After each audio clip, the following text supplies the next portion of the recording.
Today I'm going to be talking about bringing feelings for the ride and why that is so important. In life, you're going to feel things at all different times, okay? So, for example, when I woke up this morning, I noticed I had a bit of a headache because I've got muscle tension in my neck. And I was working out yesterday and I felt my neck pull a bit. And I can feel that tension and it's giving me a bit of a headache, right? Do I think I'm going to stay in bed all day, I'm not going to do anything? Or do I think get up and go on with the day? I choose getting up and going on with the day over nearly everything in life that could have happened to me.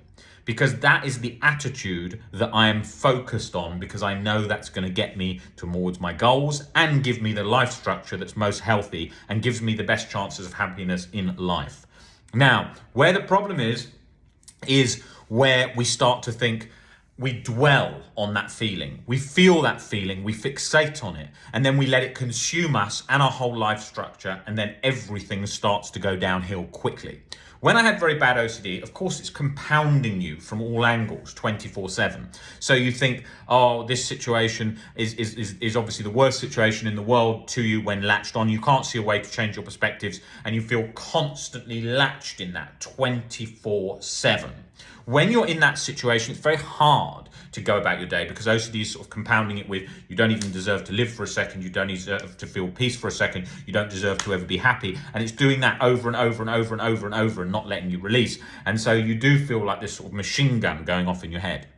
Now, it's very much like the gym. If I go to the gym, I just went to the gym again earlier. If I go to the gym, I'm not in the first moment of thinking, shall I go to the gym? Like if I think now, shall I go to the gym? The first thing that's going to come up in my head is a million things of, you're too busy, you've got this to do, you haven't got the time to go to the gym. That means you've got to go and have a shower. That means that's going to take time. And then that is consuming my life because I'm starting to think of what's the top priority, and the gym is always coming below. Okay, so I have to just say to myself, get in there and go. And the second I've got my hand on the bar in the gym, or I've got on a treadmill, the second it's on, or the second you've just started that rep, suddenly it's like, oh, I like to be here, right? And that starts. Now, it might not start straight away on the first set, it might start 2, 3, 4 sets in. Sometimes after the feeling of some endorphins kicking in, certain music coming on, and you're just getting into the flow of it, then you feel it and you feel like, I want to be here. Sometimes things are aching, you get into the gym, they've got the music really loud, you want to listen to your own music, you've got added frustrations, and you stop doing what you want to do and you think, fuck it, I don't want to go to the gym today. And maybe you'll even leave that gym, right?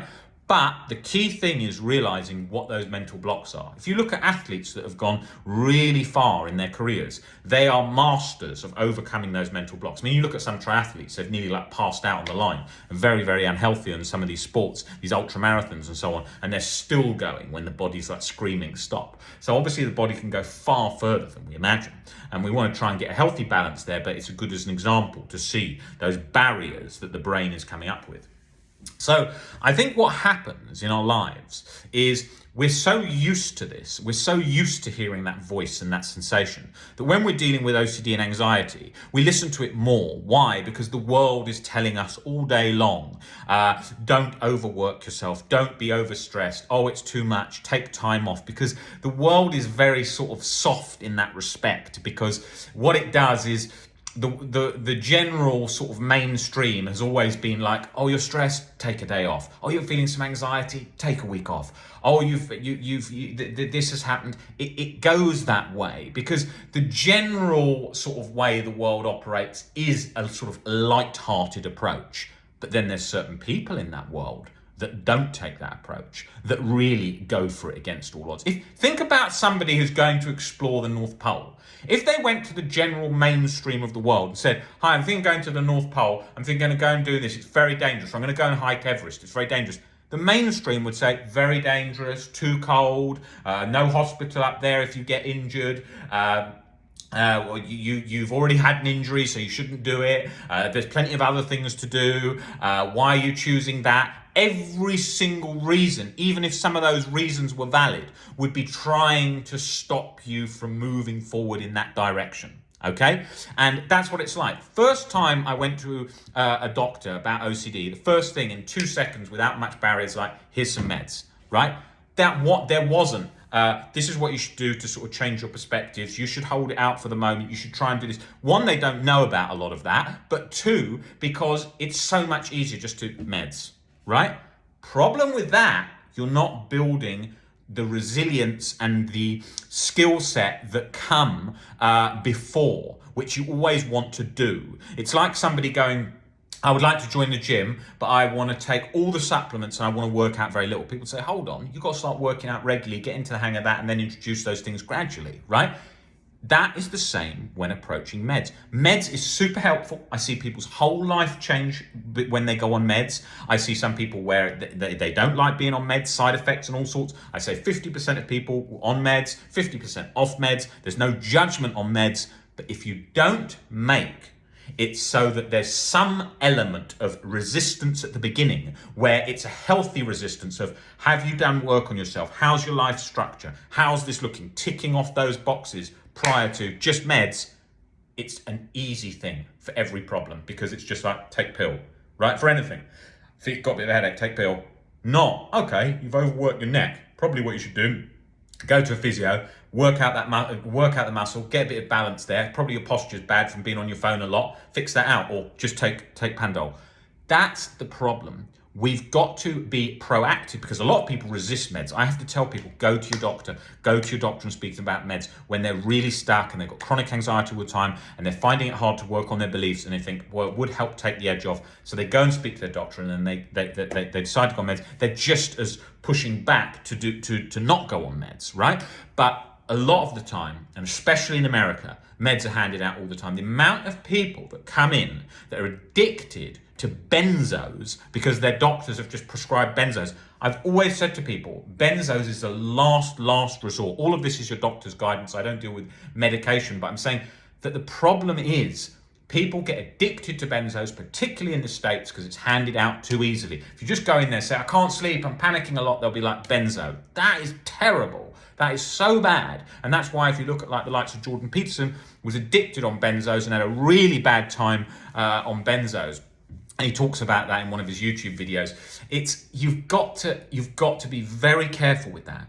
If I went into a doctor right now and said, I can't sleep, I'm panicking so much, they'd hand out meds. And if I went back in 2 weeks and said, nothing's working still, they'd jack the meds up instead of looking at beliefs, looking at the skills that I need to work on changing things. Otherwise, if that's just too simple like that, it becomes a problem. The same as if people around an OCD sufferer, as well as the employer, are too easy to always say, take time off work. The parents, take time off work. It's like the kid at school, his parents always said, oh, just take a day off school. What happens to that kid? You always know what happens to that kid. That kid ends up, any resistance, any difficulty in life, he's avoiding because he's been allowed to do that all the time. Tough love is key in children and it's key in life for adults. And if you don't have it, you end up just not getting where you want to, because it's like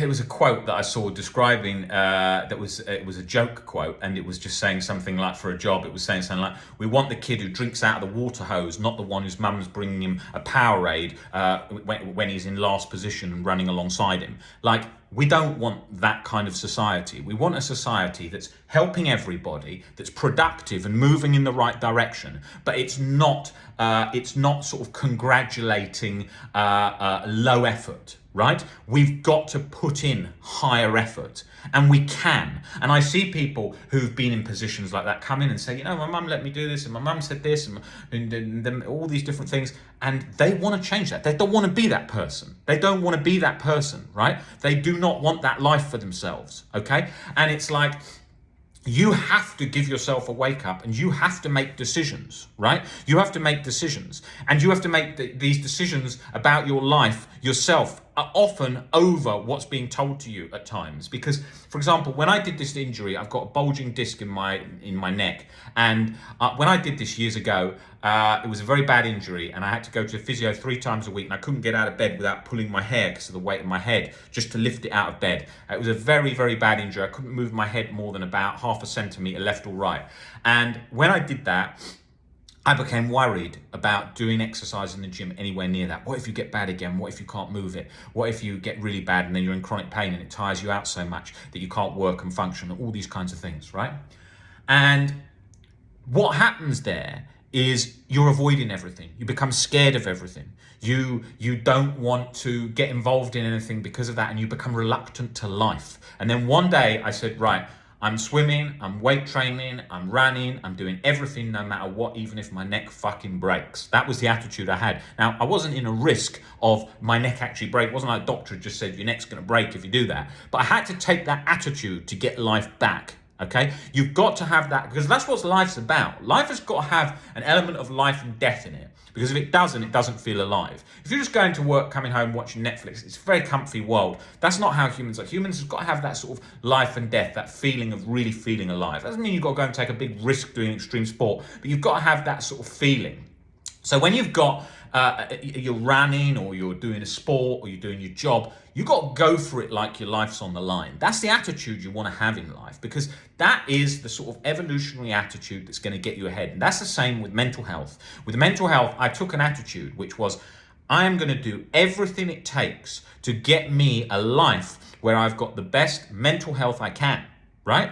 I went the other way. I wanted to be super healthy in my mind, the calmest guy, the guy who doesn't worry about anything.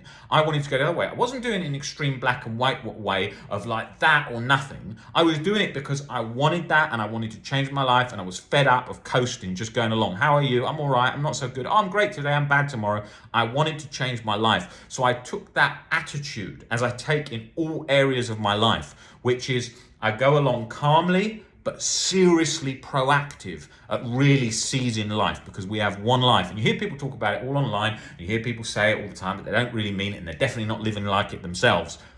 But when you do live like that, or when you have faced adversity as hard as OCD, which, let's be real, it's hard, because if it wasn't hard, I'd have just picked up one of the thousands of anxiety books, says just leave thoughts there and get comfortable with it, thoughts coming through your head like a cloud, an important part of the recovery journey, but by no means all, and it would have all been nice and comfy and nice.